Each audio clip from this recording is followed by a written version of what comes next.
ایک قلعہ ہے ایسا کہ چاروں طرف سے بند، نہ ایک سوراخ جانے کا راستہ، نہ اس پہ کھڑکی، نہ دروازہ، کچھ بھی نہیں، ہوا تک نہیں جا سکتی، ہوا تک نہیں جا سکتی، پورا بند ہے، اور اندر اس کے نہایت ہی چمکدار موتیوں کی طرح ہے۔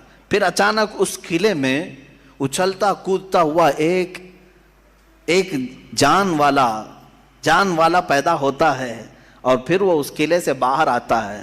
امام احمد بن حنبل کی ان باتوں کو سن کر لوگوں نے پوچھا ایسا کیسے ہوتا ہے؟ بند قلعہ، ہوا بھی نہیں جاتی، کوئی سوراخ بھی نہیں، اور اس کے اندر سے کوئی اچانک پیدا ہوتا ہے۔ امام احمد بن حنبل فرماتے ہیں یہ تو روز ہوتا ہے، مرغی کے انڈے میں نہیں دیکھتے۔ مرغی کا انڈا مجھے بتاؤ اس میں کتنی کھڑکیاں ہیں، انڈا تو اوپر سے پورا بند ہوتا ہے، ہوا تک نہیں جاتی، لیکن مرغی اس کو گرم کرے۔ اب تو مشینوں میں بھی، اب مشینوں سے بھی ہوتا ہے۔ مجھے یہ بتاؤ انڈے کی زردی اچانک ایک جاندار چوزے کی شکل کیسے اختیار کرتی ہے؟ کون ہے جو اسے چونچ دیتا ہے؟ کون ہے جو اسے پر دیتا ہے؟ اور پھر ہم نے جانوروں کو، پرندوں کو، ہر ایک مخلوق کو دیکھا ہے، ان میں رنگ ایسے بھرے ہوئے رہتے ہیں، دنیا کا کوئی آرٹسٹ بھی اس طرح کے رنگ بھر نہیں سکتا۔ کیا ہم مور کو نہیں دیکھتے؟ طرح طرح کے خوبصورت اس میں ڈیزائن کیے گئے ہیں، ایسا لگتا ہے کہ کوئی قلم لے کر کے ڈیزائن کیا ہے، کوئی برش سے ڈیزائن کیا ہوا ہے۔ نہیں میرے عزیزو، یہ قدرت کی شاہکاریاں ہیں، رب ذوالجلال کی شاہکاریاں، اور تم بے شمار خوبصورت مخلوقات کو دیکھو گے۔ پھر میں ان دہریوں سے پوچھتا ہوں آخر ان تمام کو پیدا کرنے والا کوئی تو ہوگا، کوئی تو ہوگا، تم لاؤ ڈھونڈ کر کے آخر کون ہے یہ سب پیدا کرتا ہے۔ یہ تو تخلیق، نظریے تخلیق، خدا کو پہچاننے کے 4 نظریے دنیا میں مشہور ہوئے ہیں۔ الہیات، اس کو علم الہیات کہتے ہیں جو میں بیان کر رہا ہوں، تھیولوجی، سائنس کے نظریے سے بھی، یعنی اللہ کو پہچاننے کے لیے، خدا کو ڈھونڈنے کے لیے نظریے بنائے گئے، فلسفیوں نے الگ، سائنٹسٹ نے الگ، علماء ربانیین نے الگ، حکماء نے الگ، سب کے اپنے اپنے نظریے ہیں۔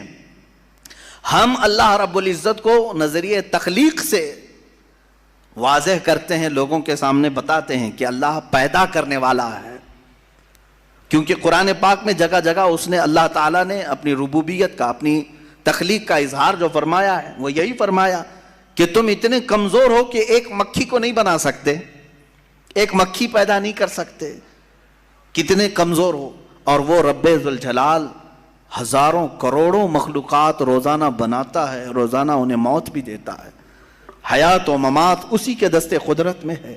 عزیزان گرامی وقار، اللہ تعالیٰ کی بے شمار صفات میں سے مجھے کئی صفات پر عرض کرنا تھا، میں سب سے پہلے اس کے وجود پر آپ کے سامنے یہ دلائل رکھا۔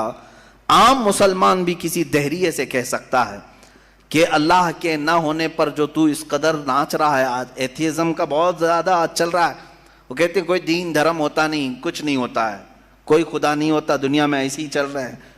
مذاق کر رہے ہو، مذاق کر رہے ہو میاں، ابھی تک تو وہ آٹومیٹک گاڑی بھی نہیں آئی بغیر ڈرائیور والے، ابھی تم بول رہے ہو، ابھی تم بول رہے ہو۔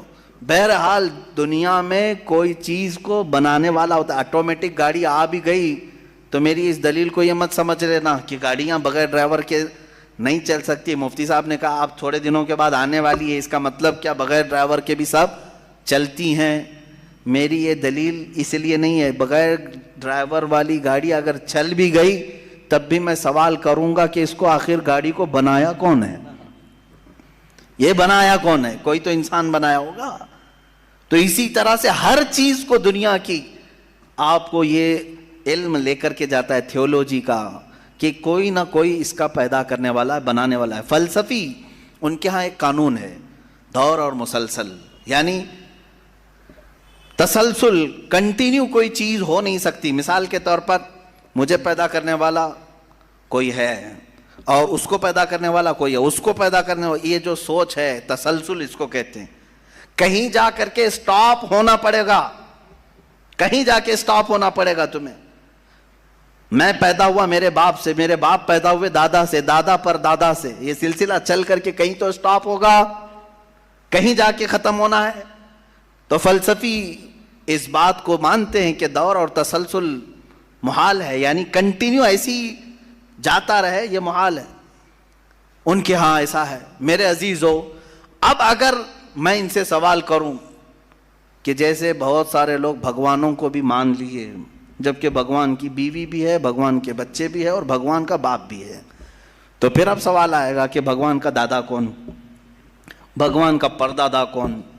پھر وہ نسب چلے گا، کہیں تو جا کے رکنا ہے، کہیں تو جا کے رکے گا۔ بچے ہیں تو اب تک ان کی نسل کیوں نہیں؟ بھگوان کے بھی بیٹے بیٹیاں تھیں نا، بہت سارے بھگوانوں کا تذکرہ ہندوستان میں ہے، ان کے بیٹے بیٹیاں بتائی گئی ہیں، کتنے بیٹے تھے، رام کے بھی، کرشن کے بھی، سب کے بھی بتائے گئے ہیں بیٹے بیٹے۔ تو اب اولاد کہاں ہیں؟ باپ دادا کہاں تھے؟ میرے عزیزوں، میری اس بات کو یقیناً کوٹ کیا جائے گا، مجھے معلوم ہے چند دنوں پہلے یہ کہہ رہا تھا اورنگزیب کی اولاد برتن مانج رہی ہے، ٹیپو سلطان کی اولاد پنچر لگا رہی ہے، تجھے تو یہ ٹیپو سلطان اورنگزیب کی اولاد نظر آئی، ان کی کہاں ہے جن کا میں ذکر کر رہا ہوں؟ ان کی کہاں ہے؟ اور بہرحال اورنگزیب اور ٹیپو سلطان ان تمام کو چھوڑو، ان کی اولاد کو تو نے برتن مانجتے یا پنچر لگاتے تو دیکھا اللہ نے تو تجھے بانج بنا کر رکھا ہے، تیرے سے کوئی چیز نہیں آ سکتی سوائے گوبر اور غلاظت کے، کوئی چیز نہیں آ سکتی۔ میرے عزیزوں، میں یہاں عرض یہ کر رہا ہوں دور اور تسلسل، کہ اگر اس طرح کسی کا باپ ہے تو پھر دادا بھی ہوگا، دادا ہے تو پردادا بھی ہوگا، یہ چلتا رہے گا سلسلہ۔ یہ اسلام یہ ہے جس نے کہا قل هو اللہ احد اللہ الصمد لم یلد ولم یولد، کہو وہ اللہ ایک ہے، اللہ بے نیاز ہے، لم یلد نہ وہ کسی سے پیدا ہوا ہے، ولم یولد نہ اس سے کوئی پیدا ہوگا، اس سے کوئی لم یلد نہ اس سے کوئی پیدا نہیں ہوا اور نہ وہ کسی سے پیدا ہوا۔ یہاں ختم ہو گئی بات۔ اب نہ میرے خدا کا کوئی باپ ہے، نہ بیٹا ہے، نہ بھائی ہے، نہ بہن ہے، کہیں یہ تصور آئے گا ہی نہیں۔ تم ہم سے یہ سوال نہیں کر سکتے کہ اللہ کے آباء و اجداد کہاں ہے، اولاد کہاں ہے۔ ہم نے خدا کو مانا ہی ایسے ہے کہ وہ جسم و جسمانیت سے بھی پاک ہے، رشتہ داری سے پاک ہے، کوئی نہ اس کا ہمتا ہے، ایک ہی سب کی سنتا ہے۔ یہ اللہ تبارک و تعالیٰ کے متعلق ہمارا یقین یہی ہے۔ عزیزان گرامی وقار، دور اور تسلسل کا جو قانون ہے، میں نے یہی بتایا کہ بعض لوگ اس چیز کے ذریعے سے بھی چاہیں تو ہدایت حاصل کر سکتے ہیں کہ کہیں تو جا کے ہمیں فل سٹاپ ہونا پڑے گا، کوئی تو ہے جو اینڈ ہے، اس کو کوئی پیدا کرنے والا نہ ہو، جا کر کے تمہیں ختم ہونا پڑے گا ایک نہ ایک جگہ، کہ کوئی تو ہے جو لاسٹ ہے، اس کو کوئی نہ پیدا کیا ہو۔ اگر اس کو بھی کوئی پیدا کیا ہے تو پھر یہ بھی بات ہے کہ اس کو بھی کوئی پیدا کیا ہوگا۔ تو ہمیں ایک ایسی ذات ماننی پڑے گی جس کو کوئی نہ پیدا کیا ہو، تبھی جا کر کے ہم یہ کہتے ہیں وہ جو ذات تم جا کر اینڈ ہوگے اسی کا نام اللہ رب العزت۔ تو ناظرین کرام، آپ نے مفتی سلمان ادری صاحب کی اس پورے بیان کو آپ نے سن لیے، تو ناظرین یہ بیان سن کر کے آپ کو کیسا لگا؟ اپنی رائے کو کمنٹ میں ضرور بتائیں اور ویڈیو کو صدقہ جاریہ کے اپنے دوستوں احباب میں ضرور شیئر کریں۔ السلام علیکم ورحمۃ اللہ وبرکاتہ۔